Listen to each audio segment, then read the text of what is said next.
Olá, me chamo Socorro Nogueira Chucuru.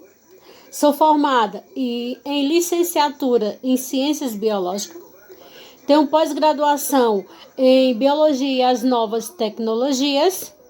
E hoje eu vou falar um pouco sobre o sistema nervoso. Antes de dar continuidade à nossa aula, dá um like. Vai no meu canal, se inscreve e dá um like. Vamos ligando todas as situações do nosso corpo. O sistema nervoso é quem intercala isso, quem faz essa ligação. No sistema nervoso nós vamos encontrar o tálamo, o lombo frontal, os gânglios da base, o hipotálamo, o bulbo olfatório, o mesencefalo, o lombo temporal, o tronco cerebral, que é a ponta e o bulbo, o lombo parietal, o corpo caloso, o lombo occipital, o corpo pineal, o cerebelo e a medula espinal. Mas o que é mesmo o sistema nervoso? O sistema nervoso, ele está relacionado com a captação e interpretação e respostas a estímulos. Ele pode ser dividido em sistema nervoso central e sistema nervoso periférico. O sistema nervoso é o sistema responsável por captar, processar e gerar respostas diante dos estímulos aos quais somos submetidos. É devido à presença desse sistema que somos capazes de sentir e reagir a diferentes alterações que ocorrem em nossa volta e mesmo no interior do nosso corpo. Então, esse sistema ele é responsável por tudo que o nosso corpo faz, por todas as ações. Ele pode ser dividido em duas porções: sistema nervoso central, formado pelo encefalo e medula espinhal; sistema nervoso periférico, formado pelos nervos, gânglios e terminações nervosas. Quando se fala do sistema nervoso central, a gente tem a parte do encefalo da medula espinal. A gente pode rever a situação de acidentes. Quando o acidente atinge a parte da medula, a pessoa pode ficar tetraplégica ou paraplégica, certo? E quando vai para as terminações dos gânglios e terminações nervosas, você pode ficar com alguma parte imobilizada. Tipo, se deslocar uma ligação, então você pode perder o movimento de um braço ou de uma perna sucessivamente, se não tiver como ser corrigido cirurgicamente. Ele pode ser, essa aqui é a imagem onde está mostrando, ó, essa parte aqui, ó. Sistema nervoso central, que pega essa parte todinha da coluna, tá vendo? E o sistema nervoso periférico. O sistema nervoso, ele é composto por um tipo especial de tecido, denominado tecido nervoso, o qual possui como tipos celulares os neurônios e as chamadas células da glia.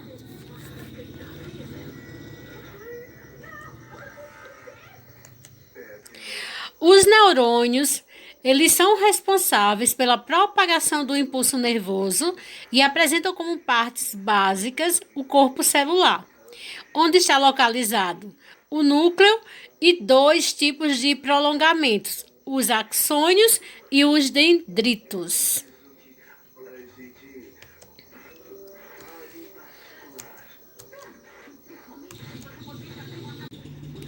De acordo com a função desempenhada, os neurônios podem ser classificados em dois grupos básicos: sensitivos ou aferentes, levam impulsos para o sistema nervoso, e motores ou eferentes, que levam impulsos para outras partes, como músculos e glândulas. Então, só recapitulando: sensitivos, eles levam impulsos para o sistema nervoso e motores, ou eferentes, que levam impulsos para outras partes, como músculos e glândulas.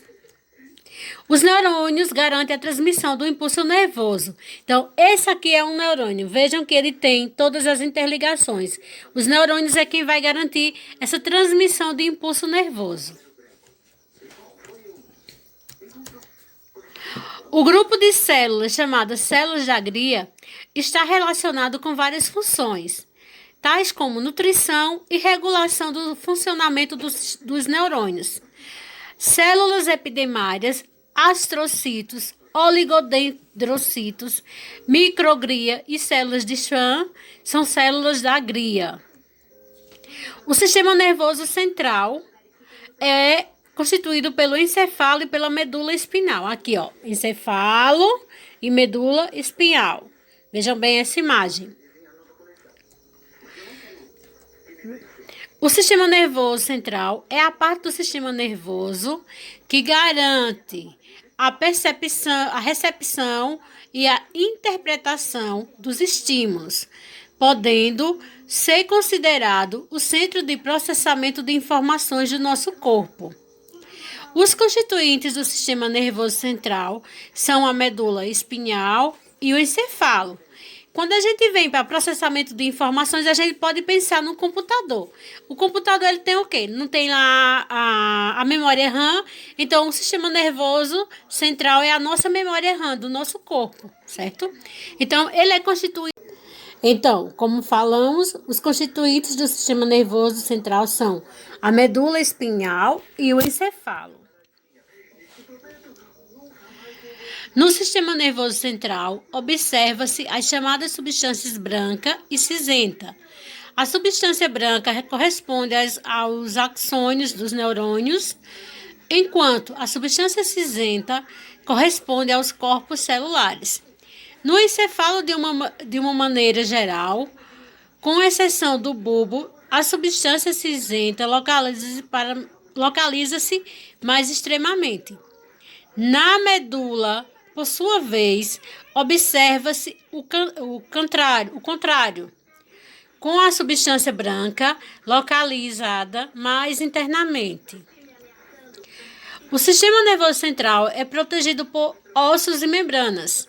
O encefalo, por exemplo, está protegido pela caixa craniana, enquanto a medula espinhal está protegida pela coluna vertebral. Tanto o encefalo quanto a medula estão envolvidos por 3 membranas, denominadas de meninges. As meninges são dura mater, aracnoide e pia mater. Dura mater, elas são mais externas e também a mais fibrosa. Aracnoide, localizada entre a dura mater e a pia mater, ela recebe essa denominação pois quando vista ao microscópio, possui a aparência de uma teia de aranha. No espaço sob a aracnoide é encontrado o líquido cefalorraquidiano, que também apresenta, entre outras funções, a função de proteção. A pia mater, mais interna e altamente vascularizada. A medula espinhal, também chamada de medula espinal, é uma estrutura em formato cilíndrico que está localizada no interior da coluna vertebral.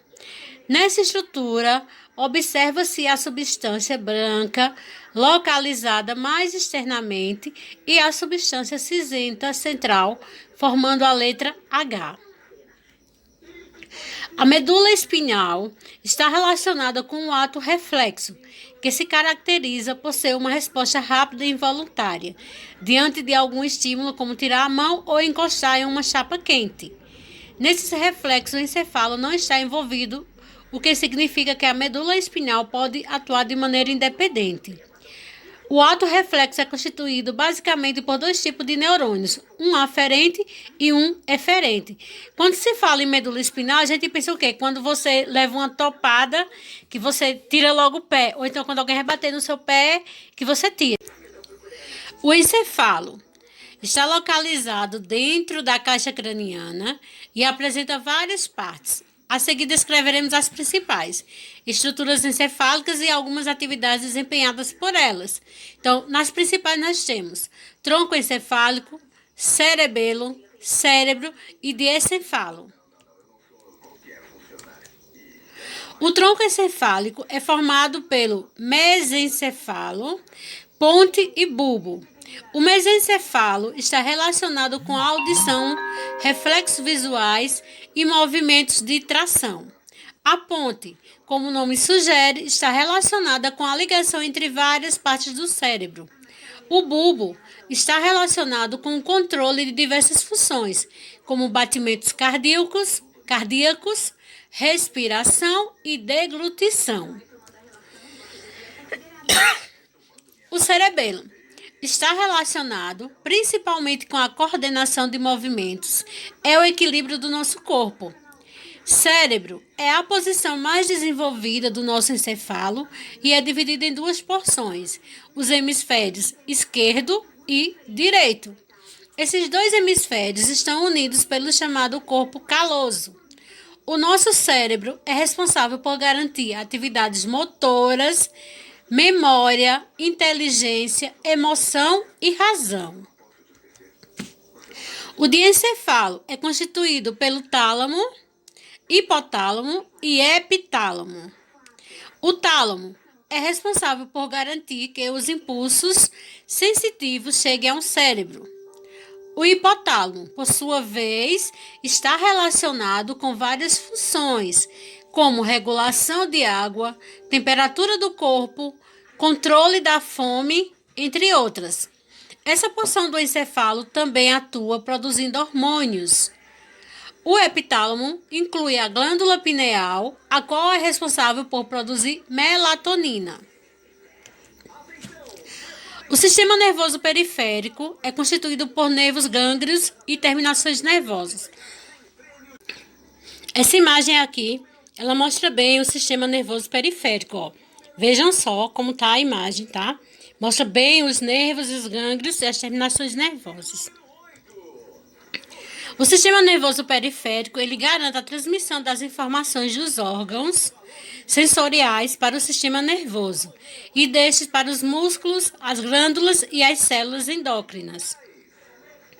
Os neurônios responsáveis por levar informações ao sistema nervoso central são chamados aferentes, e aqueles que levam as instruções, as estruturas.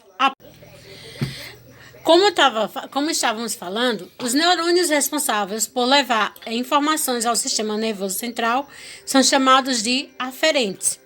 E aqueles que levam as instruções às estruturas após o processamento dos estímulos no sistema nervoso central são chamados eferentes. Então, vejam só, o que são responsáveis para levar informação ao sistema nervoso central são chamados de quê?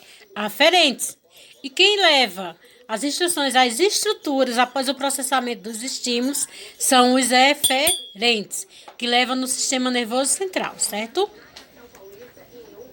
O sistema nervoso periférico é constituído pelos nervos, gânglios, terminações nervosas. Os nervos são fibras nervosas agrupadas em feixe, enquanto os gânglios são acúmulos de neurônios que estão fora do sistema nervoso central.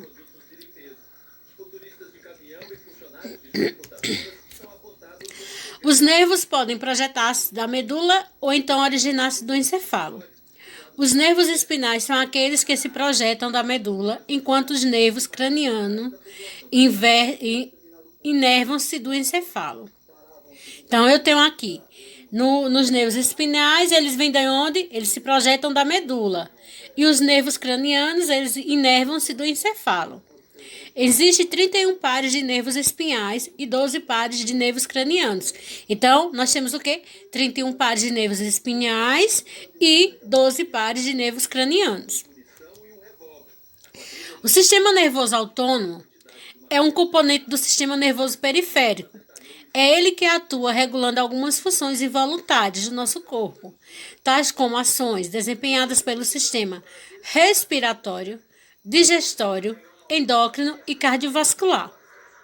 Vejam só, o sistema nervoso ele interliga com todos os outros sistemas, né? Principalmente o respiratório, digestório, endócrino e cardiovascular. Nele há as divisões simpática e parasimpática, as quais geralmente apresentam ações antagônicas. A divisão simpática garante, por exemplo, que o coração bata mais rápido em alguma situação de estresse, enquanto a parasimpática faz com que o corpo relaxe após a situação. Então, eu venho aqui, na simpática, quando nós estamos em um momento de estresse, o nosso coração vai bater mais rápido.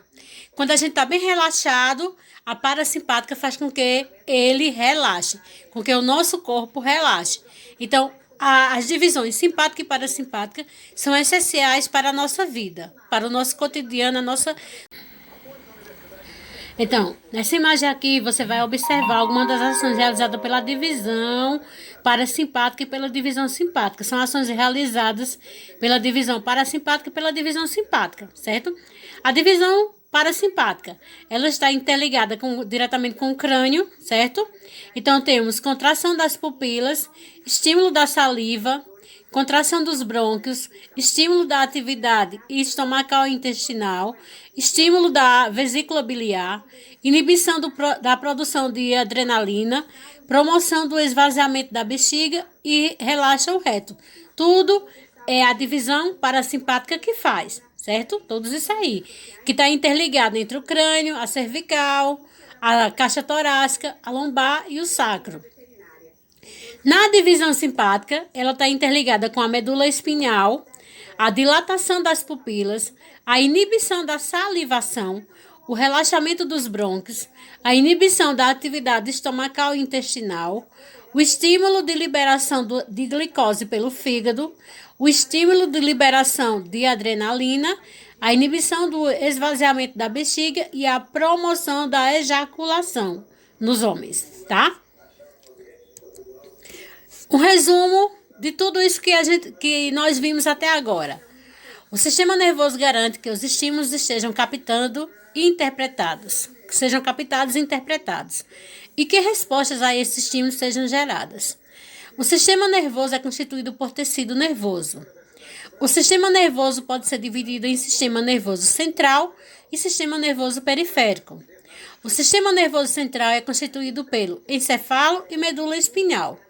O sistema nervoso periférico é formado pelos gânglios e nervos. E o sistema nervoso autônomo apresenta duas divisões, a parasimpática e a simpática.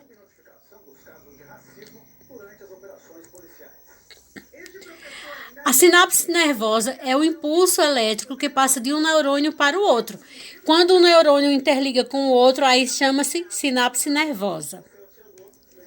O sistema nervoso é composto pelo sistema nervoso central e sistema nervoso periférico. Aqui mostra a imagem bem aqui, ó, um interligando com o outro. O sistema nervoso garante que nosso corpo seja capaz de responder a estímulos externos e internos. Então, essa aqui é a imagem do nosso sistema nervoso total. Obrigado. Espero que vocês tenham entendido um pouco sobre a nossa aula. Qualquer coisa, me procurem. E não esqueçam de ir lá no meu canal, Socorro Nogueira Chucuru, e se inscrever. E dar um like lá na nossa página. Podem ir lá rever os outros vídeos que tem lá também. Tchau, tchau. Boa noite.